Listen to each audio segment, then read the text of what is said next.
জগতের মানুষেরা শোনো,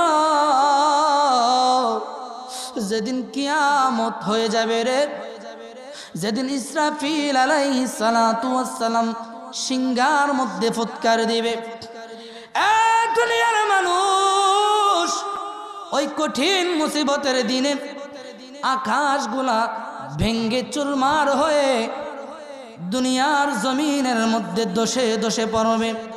আকাশের তারকারা যেগুলা চন্দ্র সূর্যগুলা ভেঙে ভেঙে ধূলিসাৎ হয়ে জমিনের মধ্যে পড়বে। সমুদ্রের মধ্যে উত্থান ঢেউ সৃষ্টি হয়ে যাবে। আর পাহাড়গুলা জমিনের মধ্যে বড় বড় পাহাড় আছে নাকি নাই, এই পাহাড়গুলা তুলার নেই পাউঠার হয়ে হয়ে উড়বে উড়বে উড়বে। এ বন্ধু, জমিনের উপরে যা কিছু আছে ভেঙ্গে তছনছ হয়ে যাবে, সকল কিছু মাটির নিচে চলে যাবে। ওই কঠিন মুসিবতের দিনে একটি সুতাও জমিনের উপরে থাকবে না। দিনটা কঠিন নাকি সহজ? এই কঠিন দিনে আপনাকে আমাকে সকলকে কবরের বাসিন্দা হতে হবে কি হবে না? আরো জোরে বলেন, হবে কি হবে না? একদিন মাটির ভিতরে হবে ঘর রে মনামা, কেন বান্দ দালান ঘর রে মনামা, কেন বান্দ দালান ঘর, ঠিক না বেটি? এই জন্য বাবা, আপনারা যদি বলেন মুফতি মাহফুজ আহমেদ মুরাদি হুজুর আপনার দুনিয়াতে কি আছে, আমি বলবো নাই নাই, আমার বলতে কিছুই নাই। যদি বলেন হুজুর দুনিয়া আখিরাতে কি আছে, জাহেরে বাতেনে কি আছে, আমি মুরাদি বলবো রে, এই দুনিয়ার জমিনে আমি মুরাদির কোনো কিছুই নাই। কারণ জানোনি, আমি যদি আজকে মারা যাই, আমার টাকা পয়সা ব্যাংক ব্যালেন্স যা কিছু আছে, আমার স্ত্রী সন্তান আত্মীয় স্বজনগুলা বুক করবে, মস মাস্তি করবে, কথা কোন ঠিক না বেঠিক? কিন্তু বন্ধুরে, আমারে যদি বলেন আখিরাতে দুনিয়াতে আখিরাতে আপনার কি আছে, জাহেরে বাতিনে কি আছে, আমি মুরাদি বলে যাব দুনিয়ার কোনো কিছুই নাই। কিন্তু আমার যিনি আছে, যার সঙ্গে আমার প্রেম আছে, উনি হলেন মদিনার কামলিওয়ালা নবী মুহাম্মাদুর রাসূলুল্লাহ।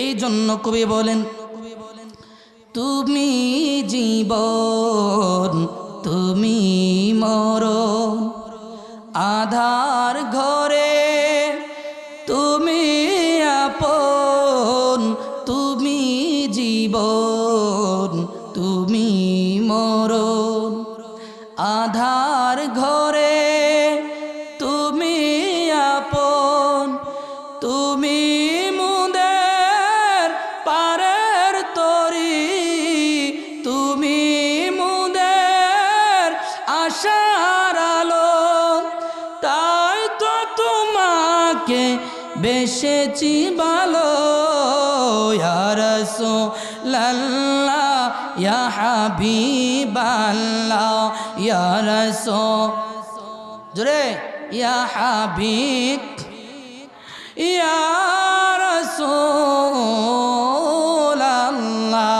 ঠিক না বেটি? টাঙ্গাইলবাসী শুনো, দুনিয়ার জমিনে বাবা কেউ থাকতে পারবে না। এই যে মসজিদে এই মজমার মধ্যে যারা বসে, সেই স্টেজের মধ্যে, এই প্যান্ডেলের মধ্যে বাবা এমন মানুষ আছে রে, নিজের হাতে নিজের কলিজার টুকরা সন্তানটারে গোসল করাইয়া, কাপড়ের কাপড় পরাইয়া নিজের হাতে কবরের মধ্যে রাখছে, আছে নাকি নাই? এই জন্য বাবা দুনিয়া তাকা যাবে নি, কথা কন না, তাকা যাবে? তাকার জায়গা না বাবা। আপনি যখন মরবেন আমি যখন মরব আপনার আমার মরণের নাম হবে মৃত্যু। ঠিক না বেঠিক? এই দুনিয়ার জমিনে আমিও থাকবো না, দুনিয়াও থাকবে না। দুনিয়ার যখন মরণ হবে ওই দুনিয়ার মরণের নাম হবে কিয়ামত। ঠিক না বেঠিক? কিয়ামত হবে না? কিয়ামত হবে? বিশ্বাস হয়? আমরা যে মরবো, মত যে হবে, বিশ্বাস হয়? কোনো মানুষ সে যেই ধর্মাবলম্বী হোক না কেন কখনো অস্বীকার করে না যে মৃত্যু তার হবে। এই জন্য বাবা মরতে হবে, কিয়ামত হবে। আমার আল্লাহ রাব্বুল আলামিন বলেন, আমার আল্লাহ ইসরাফিল আলাইহিস সালাতু ওয়াস সালামকে সিংহার মধ্যে ফুৎকার দেওয়ার জন্য বলবে দুইটা। কয়টা?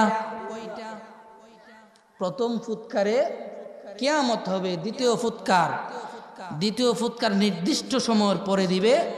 সে নির্দিষ্ট সময়টা হলো 40,000 বছর। আল্লাহু আকবার বলি। দ্বিতীয় ফুৎকারটা যখন দেবে, কিয়ামতের সময় যখন দুনিয়া ধ্বংস হয়ে গেছে, সমস্ত মানুষের মওত হয়ে গেছে, মানুষগুলা আবার জীবিত হবে। আল্লাহু আকবার। বন্ধু, ইসরাফিল যখন ফুৎকার দিবে রে বাবা, আমার আল্লাহ তাআলা বলেন দুনিয়ার মধ্যে একটা ভূমিকম্প সৃষ্টি হয়ে যাবে। ভূমিকম্প, ইন্না জালজালাতাস সাআতি শাইউন আযীম।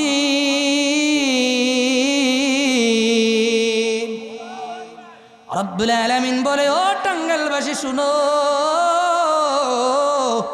ওই ভূমিকম্পটা যখন শুরু হয়ে যাবে রে, ওই ভূমিকম্পটা এমন ভয়ঙ্কর হবে।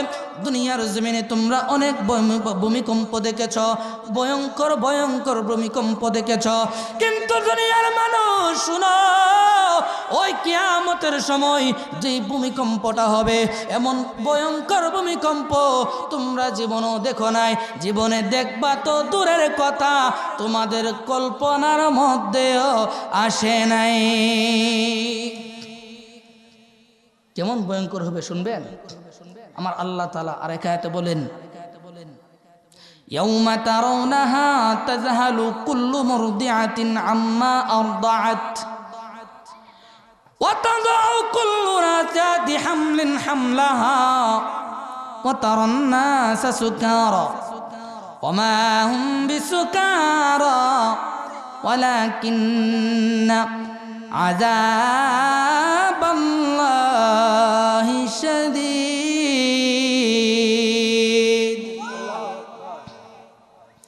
রব্বুল আলামিন বলে, জগতের মানুষেরা শুনো, ইয়াউমা তারাউনাহা তাযহালু কুল্লু মুরদিআতিন আম্মা আরদাআত। দুনিয়ার জমিনে যখন ভূমিকম্পটা শুরু হয়ে যাবে, মহিলাগুলা 6 মাসের বাচ্চাগুলা, ছোট ছোট বাচ্চাগুলা যারা দুগ্ধ পান করে, ওই দুধের বাচ্চাগুলারে দুগ্ধ পান করাইবে মহিলাগুলা। কিন্তু যখন ভূমিকম্প শুরু হয়ে যাবে, ওই মহিলাগুলা বাচ্চাগুলো ফালাইয়া পাগলের ন্যায় দৌড়াইতে থাকবে, দৌড়াইতে থাকবে আর দৌড়াইতে থাকবে। শুধু তাই নয়, রব্বুল আলামিন বলেন, যে সকল মহিলারা গর্ভধারণ করেছে 5 মাস 7 মাস 8 মাস 9 মাস গর্ভের মধ্যে একটা বাচ্চা যখন ধারণ করে রে বাবা, এ টাঙ্গাইলবাসী শুনো, এত বিকট একটা আওয়াজ হবে, এত ভয়ঙ্কর একটা ভূমিকম্প হবে, মানুষগুলা ওয়াতারান নাসা সুকারা, সমস্ত মানুষগুলা, সমস্ত জীবজন্তুগুলা দিশেহারা পাখির ন্যায় দিশে হারাইয়া দৌড়াইতে থাকবে আর দৌড়াইতে থাকবে। ওই দৌড়ের মধ্যে বন্ধুরে, ওই 5 মাসের বাচ্চা যেটা পেটের মধ্যে ধারণ করেছে, 7 মাসের বাচ্চা যেটা পেটের মধ্যে ধারণ করেছে, ওই বাচ্চাগুলা নিজে তাইকা বন্ধু ভূমিষ্ঠ হয়ে যাবে। এই বাচ্চাগুলা এগুলা দুনিয়ার মধ্যে চলে আসবে। কিন্তু বাবা ওই মা, যেই মা পেটের মধ্যে ধারণ করেছে, ওই মা পিছন দিকে তাকাইয়া বাচ্চার দিকে তাকানোর মতো কোনো সময় থাকবে না। আল্লাহু আকবার। সময়টা কঠিন নাকি সহজ? আরো জোরে বলুন না, কঠিন নাকি সহজ?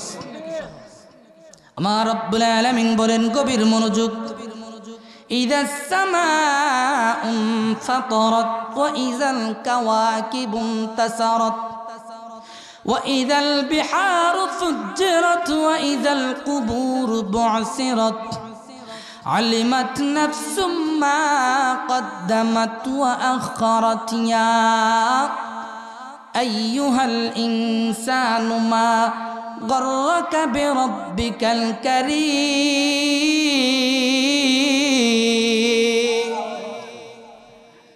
পরওয়ারদিগার আলম আমার আল্লাহ রব্বুল আলামিন বলেন, দুনিয়াতে তাকা যাবে নি। আরো জোরে বলেন। আমার নবীর হাদিসের মধ্যে এসেছে, দ্বিতীয় ফুৎকার দিবেন। এই দ্বিতীয় ফুৎকারের মধ্যে আর প্রথম ফুৎকার, দুইটা ফুৎকারের মধ্যে 40,000 বছর গ্যাপ থাকবে। এই টাঙ্গাইলবাসী আপনাদেরকে জানিয়ে দেয়, এই পৃথিবীর সর্বশেষ যেই লোকটা মারা যাবে, এই লোকটাও 40,000 বছর অন্ধকার কবরে থাকতে হবে। ঠিক না বেঠিক? তাহলে আপনাদের কাছে আমি জানতে চাই, যারা এই জামানার মধ্যে মারা যাইতেছে তারা কত হাজার বছর কবরে থাকবে? নবীর জামানায় যারা মারা গেছে তারা কত হাজার বছর কবরে থাকবে?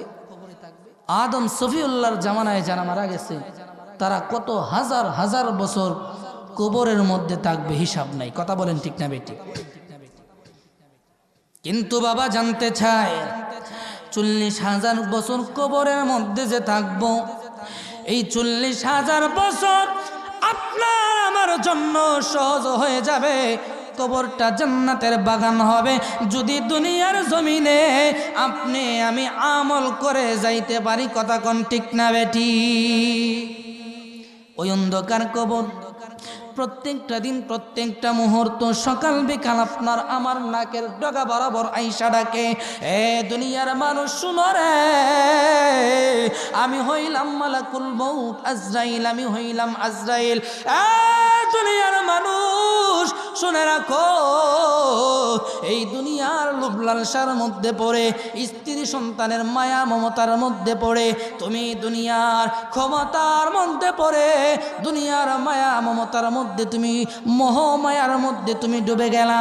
দুনিয়ার মানুষ শুনো, আমি আজরাইল তোমাকে সতর্ক বার্তা দিয়ে যাই, তোমার মরণ হবে, মরণ হবে অচিরে। আমি মালাকুল মউত তোমার মরণের জন্য হাজির হয়ে যাব। কিন্তু আমাদের কোনো অ্যালার্ট হয় না, আমরা অ্যালার্ট হই না, আমরা সেই সতর্ক বার্তা শুনি না। আমার সামনে আপনার সামনে শত শত মানুষ মারা যাইতেছে, কিন্তু তাদেরকে দেখে অন্তরে একটু অনুভব করি না, হাই রে, এই লোকটা তো আমার সঙ্গে একই সাথে একই শাসটলে বসে 4 কাপের মধ্যে চুমুক দিতাম আর 2 জন গপ্প গুজব করতাম। আছে নাকি নাই? আজকে আমার বন্ধু কবরে চলে গেছে, আমার বড় ভাই কবরে চলে গেছে, আমার ছোট ভাই কবরে চলে গেছে, এই অনুভবটা অন্তরের মধ্যে জাগে না যে আমিও তো কবরের মধ্যে চলে যেতে হবে। কথা বলেন ঠিক না বেঠিক? এই জন্য রব্বুল আলামিন বলেন, আল্লাযী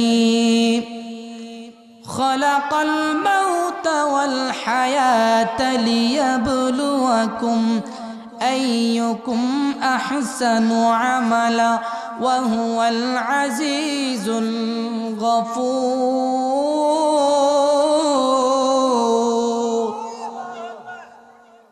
আমার আল্লাহ বলতেছেন, সাবধান করে দিতেছেন, এ দুনিয়ার মানুষ শুনো, আমি আল্লাহ রব্বুল আলামিন দুনিয়া সৃষ্টি করেছি, তোমাদেরকে হায়াত দিয়েছি, আমি আল্লাহ তোমাদেরকে মওত দিয়েছি, কিন্তু দুনিয়ার জমিনে তোমরা চিরকাল থাকতে পারবে না। দুনিয়া থেকে যখন বিদায় হয়ে যাবে, ও আমার বান্দারা, তোমরা কি নিয়ে দুনিয়া থেকে কবরের মধ্যে আসবা? আমি আল্লাহ ঘোষণা দিয়া দেই, আইয়ুকুম আহসানু আমালা, তোমরা যদি উত্তম আমল সঙ্গে নিয়ে আসতে পারো রে, এই আমলের কারণে আমি আল্লাহ রাব্বুল আলামিন তোমাদের কবরটাকে জান্নাতের বাগান বানাই দেব।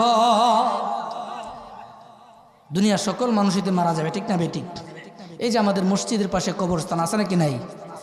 এই কবরস্থানের মধ্যে বাবা অনেকের কবরটা জান্নাতের টুকরা, অনেকের কবরটা জাহান্নামের টুকরা, ঠিক না বেঠিক?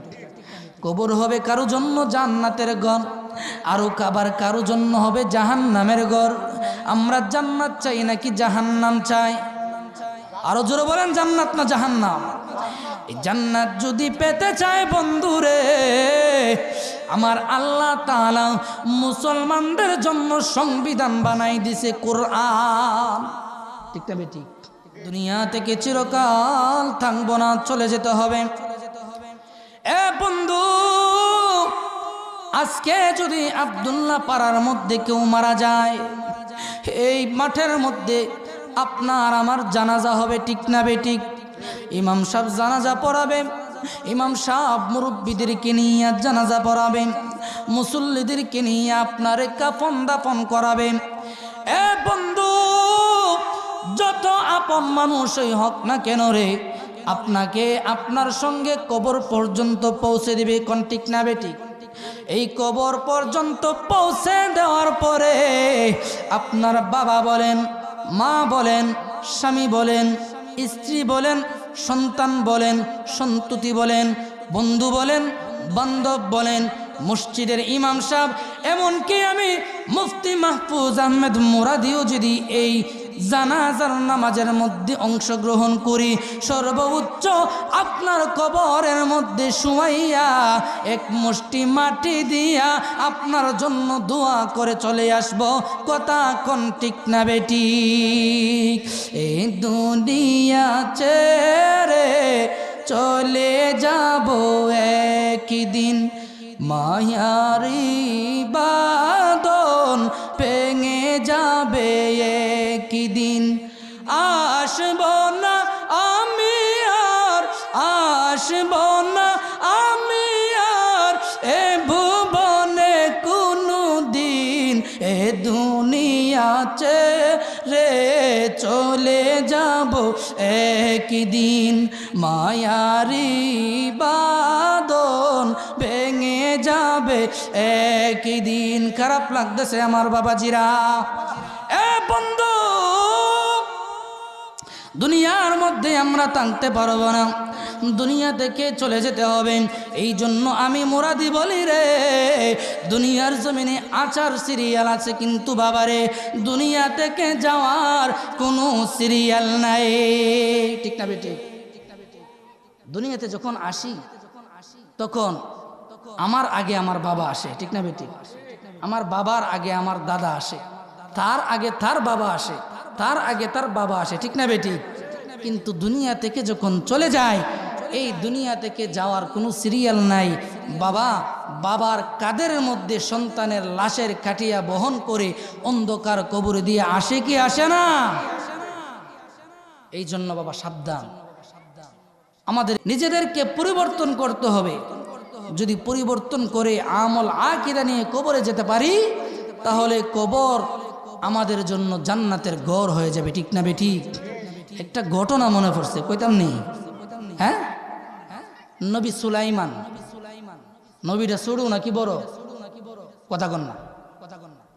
যাকে আল্লাহ তাআলা গোটা জাহানের বাদশাহী দিয়েছিলেন, যাকে একটা তক্তা দান করেছিলেন তার বাদশাহী রাজত্ব পরিচালনা করার জন্য, যে তক্তাটা ছিল অনেক বড়, যুদ্ধের জন্য যুদ্ধের সামগ্রী নিয়া, সৈন্যবাহিনী নিয়া, খাবার দাবার নিয়া এই তক্তার মধ্যে উঠতে পারতেন। আল্লাহু আকবার বলি। তাহলে তক্তাটা কত বড়? সুলাইমান নবীর একটা পাগলা উম্মত ছিল, তার মরতে মনে চায় না, আমরার মতো আর কি। আমরা কি মরার মনে চাই নাকি? হ্যাঁ, ওই উম্মত নবী সুলাইমানের দরবারে গিয়ে হাজির, ডাক দিয়ে বলতেছে, নবী সুলাইমান, আপনারে তো আল্লাহ তাআলা অনেক ক্ষমতা দিয়েছে, আপনার তো অনেক শান শৌকত, আমি আপনার কাছে একটা আরজি করি, আপনি কি আমার আরজিটা রক্ষা করবেন? বলো কি আরজি? আমি তো দুনিয়ার মোহমায়ায় পড়ে গেছি, আমার তো মরণের মনে চাই না। আমি জানি দুনিয়াতে যত প্রাণী আসছে সকলকেই মরতে হবে, কিন্তু আমার মরার ইচ্ছা জাগে না। আপনি আমার হায়াতটা একটু বৃদ্ধি করে দেন। কি করে দেন? আরো জোরে বলেন। নবী সুলাইমানের উম্মত সুলাইমান নবীর কাছে বলতেছে, ও পয়গম্বর সুলাইমান, আমার মরার ইচ্ছা হয় না গো, আমার হায়াতটা একটু বাড়ায় দেন। সুলাইমান নবী ডাক দিয়া কয়, ক্ষমতা নাই। এই জন্য বাবা সুলাইমান নবীর উম্মত ডাক দিয়া কয়, পয়গম্বর সুলাইমান, আপনি যখন আমার হায়াত বাড়াইতে পারবেন না, আপনার কাছে আমি আরো একটা আরজি করি, আপনি আমার আরজিটা রক্ষা করবেননি। কই কি আরজি বলো? নবী সুলাইমান, আল্লাহ তাআলা আপনারে যে তক্তাটা দান করেছে, এই তক্তাটা আমাকে আপনি একটু হাওলাত দিবেন। নবী সুলাইমান কয়, এ উম্মত, তোমরা হাওলাত নেওয়ার সময় তো তোমরা ঠিকই নাও, কিন্তু ফিরাইয়া দেওয়ার সময় তো খবর থাকে না। ঠিকটা বেঠিক? আমাদের তো অভ্যাসী দেয় না। একজনের কাছ থেকে যদি মনে করেন 5,000 টাকা হাওলাত নেই, এই টাকাটা ফিরাই দেওয়ার আর মনে থাকে নাকি? পাওনাদার পিছন পিছন ঘুরে, দেনাদারের লাগাল পাওয়া যায় না। ঠিক না বেঠিক? তো সুলাইমান নবী কই, তোমার যে হাওলাত দিমু, তোমরা তো নিতের বেলা ঠিকই, দিতের বেলা তো তোমাদের সময় থাকে না। কোনা দিয়া দিমু, তো ঠিক আছে দিলাম। সুলাইমান নবীর উম্মত তক্তা টুকুর মধ্যে ওইঠা তক্তারে অল্টার করে, তক্তারে পয়গম্বর সুলাইমানের তক্তা শুনো। পয়গম্বর সুলাইমান কিছুক্ষণের জন্য তোমার মালিকানা আমাকে দিয়েছে, এবার আমি যা কিছু অর্ডার করব, আমার অর্ডার তুমি শুনতে বাধ্য, মানতে বাধ্য। কথা কোন ঠিক না বেটি? তক্তার এমন গতি ছিল, নবী সুলাইমান যদি ওইটা বলতো, মনে করেন উনি ছিলেন পাকিস্তান, উনি যদি মিশরে যাবে একটা প্রোগ্রাম, এই তক্তা তুমি আমাকে মিশর নিয়ে যাও, তক্তা বলে নামেন। প্রধান বক্তার আগমন, শুভেচ্ছা স্বাগতম। মুফতি জহিরুল ইসলাম ফরিদী হুজুরের আগমন, শুভেচ্ছা স্বাগতম। আব্দুল্লাহ পাড়ার পক্ষ থেকে, লাল গোলাপি শুভেচ্ছা, আব্দুল্লাহ পাড়ার পক্ষ থেকে লাল গোলাপি শুভেচ্ছা। এ বন্ধু, গভীর মনোযোগ অন্তরের কান লাগান। নবী সুলাইমানের উম্মত তক্তারে অর্ডার করে, তক্তারে তুমি আমার এমন জায়গায় নিয়ে যাও যেই জায়গার মধ্যে কোনোদিন মানুষের কোনো পদাচরণ হয় নাই, কোন মানুষ ওই জায়গার মধ্যে কোনোদিন যায় নাই, এমন একটা জায়গার মধ্যে নিয়ে যাও রে।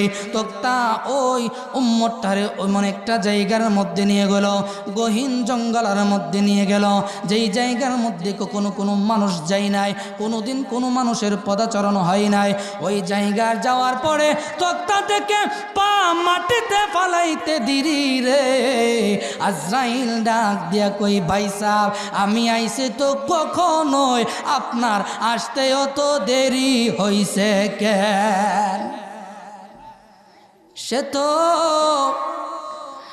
নামে আজরাইল,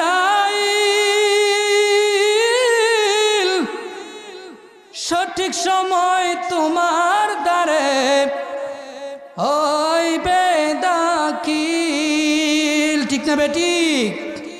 কত কাকুতি মিনতি করবা তুমি, কাকুতি মিনতি করবা তুমি রেহাই পাইবা না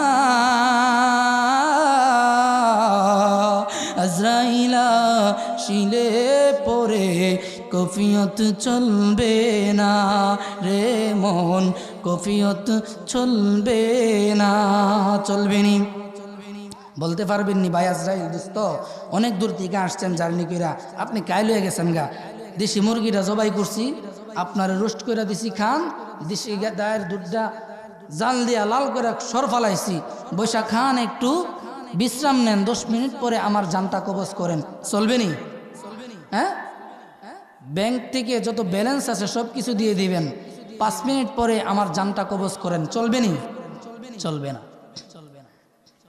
নবী সুলাইমানের উম্মত তক্তাতে কানামতে দাঁড়ি আজরাইল ডাক দিয়া কই বাইসা আমি চলে আসছি সেই কখন আপনি আসতে এত দেরি হইছে কেন নবী সুলাইমানের উম্মত মনে মনে ভাবছে নবী সুলাইমান আমার হায়াত যখন বাড়াইতে পারে নাই অবশ্যই এমন একটা জায়গায় যাব যেই জায়গার মধ্যে গেলে মানুষ কোনোদিন যায় নাই যেহেতু মানুষ কোনোদিন এই জায়গায় যায় নাই ওই জায়গার মধ্যে আজরাইলও যায় নাই